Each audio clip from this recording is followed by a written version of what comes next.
Seaburgh is a small town by the sea on the east coast of England. This part of England is called East Anglia.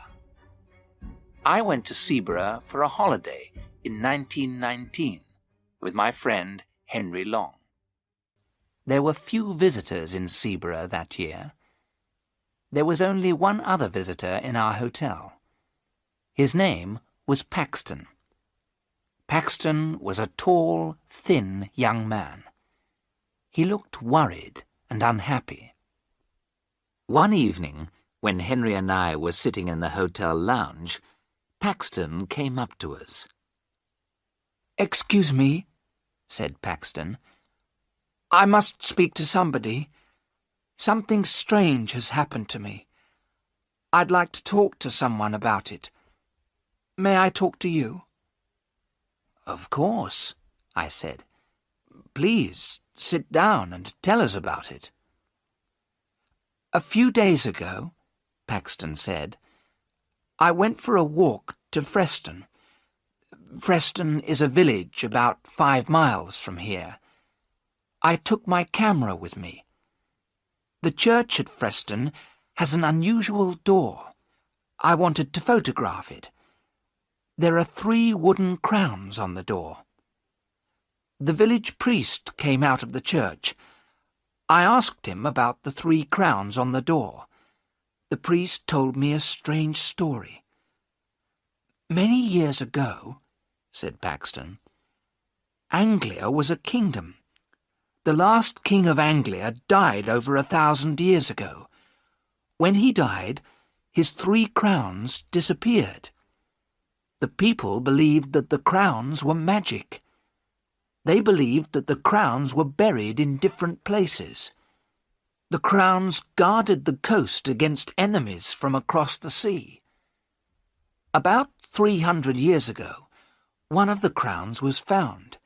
It was secretly sold. No one knows what happened to it after that."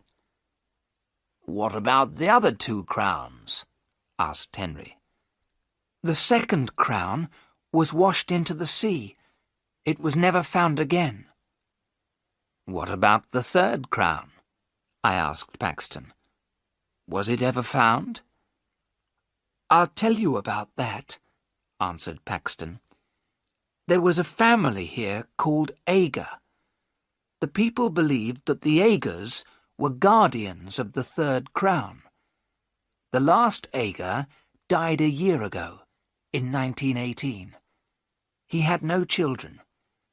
I found his grave in the churchyard. I wrote down what was written on the gravestone. William Ager died the 21st of December, 1918, aged 28 years. Later, I went to the bookshop in Freston. By chance, I found an old book dated 1740. Inside it were some lines of poetry. "Nathaniel Ager is my name. I own the hill above the sand. All Ager's duty is the same, to guard the crown that guards the land. When I am dead and in my grave, and all my bones are rotten, my sons shall keep my name alive. It shall not be forgotten." I bought the book and walked back towards Seaburgh. I found the house where William Ager had lived. The house is halfway between Freston and Seaburgh. Above the house is a small hill. There is a circle of trees on top. I knew that this was the place. "The place for what?" I asked. Henry and I were becoming tired of this long story. "The place where the crown was buried," said Paxton. "And did you find this crown?" I asked in a tired voice. Paxton's answer surprised us both. "I have it in my room," he said. "Come and see it, then you'll believe me." Henry and I did not believe him. We thought that Paxton was not telling the truth. But we stood up and followed him. Paxton led us to his room. He opened a suitcase. Inside the suitcase was something wrapped in newspapers. He unwrapped the newspapers. There was a crown. The crown was made of silver. It was a circle of metal with 4 jewels. I put out my hand to touch it. "Don't touch it!" Paxton cried, and held the crown away from us. "Why not?" I asked in surprise. "We won't take it from you." "I'm sorry," said Paxton. "It's because—" He looked round the room in a strange way. "Since I took the crown, I haven't been alone." "You haven't been alone?" Henry said. "What do you mean?" Then Paxton told us more of his story. "After I'd been to Aga's house, I came back here. I got a spade and a lantern. When it was dark, I went back to the hill above the house. I started to dig a hole at the top of the hill, in the centre of the circle of trees. As I was digging," Paxton went on, "I was sure someone was watching me. Once I thought I saw someone, but I wasn't sure. The person was always behind me. Once I felt someone pulling my coat. But then I found the crown. At that moment I heard a terrible cry behind me." "Who cried out?" I asked. "I couldn't see anyone," Paxton answered. "But I think I know." He pointed to a book on a table beside the bed. "Every time I come back to my room, the old book is open." I looked at the table. The old book was open at the first page. I saw the name, William Aga, 1890. "So you think that William Aga is following you?" I said. "But William Aga is dead." "It's the ghost of William Aga," said Paxton. "He won't leave me alone. He wants the crown, but he isn't strong enough to take it from me." "And what will you do with the crown?" I asked. "I'm going to put it back," said Paxton. "If you put it back, will William Aga's ghost leave you alone?" I asked. "I don't know," said Paxton, "but I must try." I saw that Paxton was very, very frightened.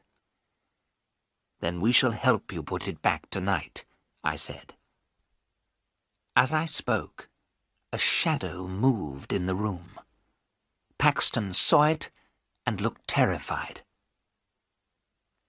That night, as we left the hotel together, I spoke to the hotel porter. "It's a warm night," I said.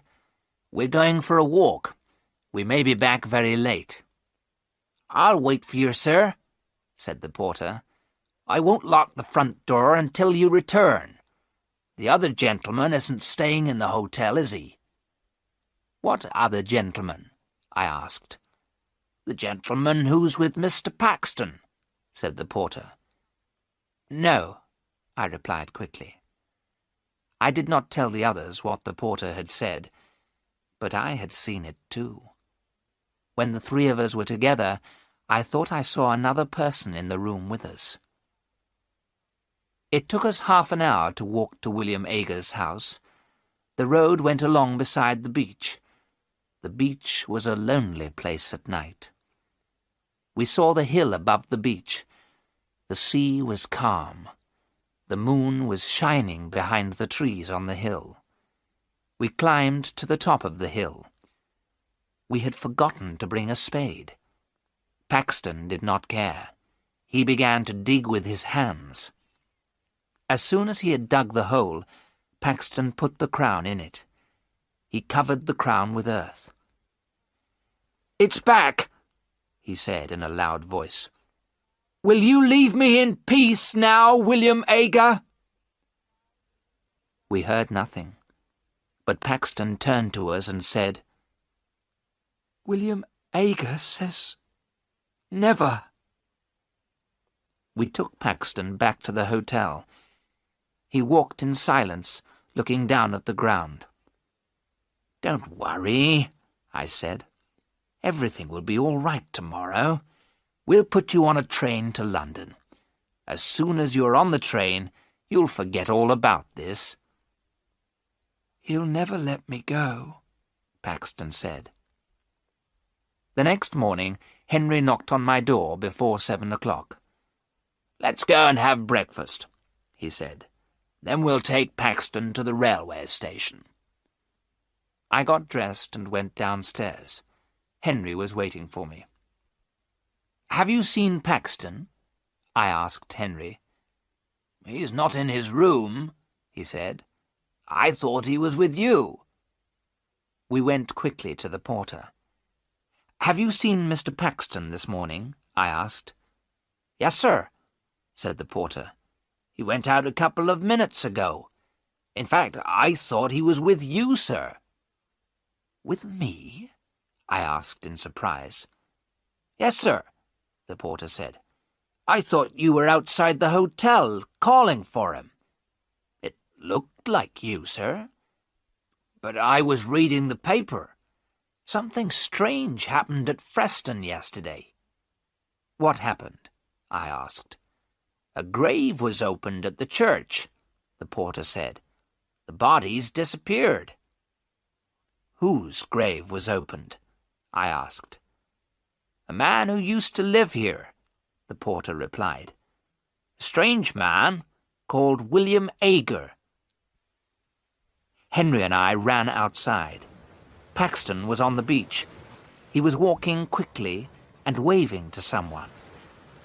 We could not see who he was waving to. There was a thick mist coming from the sea. As we ran after Paxton, the mist became thicker. In a few seconds, we could not see Paxton, but we saw his footprints in the wet sand. The marks of his shoes were clear. There were other marks in the sand. They were made by someone who was not wearing shoes. The marks were strange. They were the shape of feet, but they were feet without flesh, only bone. We called Paxton's name. We thought we heard Paxton call our names. Then we heard a long and horrible scream. I shall never forget the sound of that scream in the mist.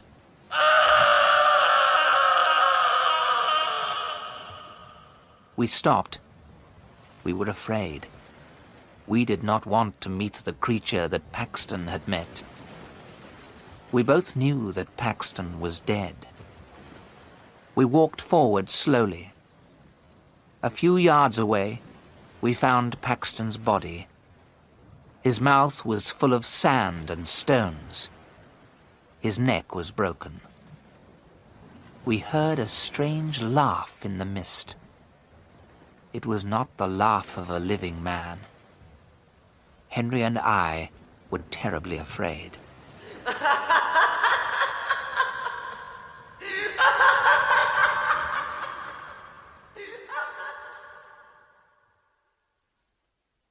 The police asked us a lot of questions. They never found out who murdered poor Mr. Paxton. Henry and I did not tell the police what we knew. They would not have believed us. Henry and I did not go back to look for the crown of Anglia. The crown is safe. We did not want to meet the ghost of the guardian, William Ager.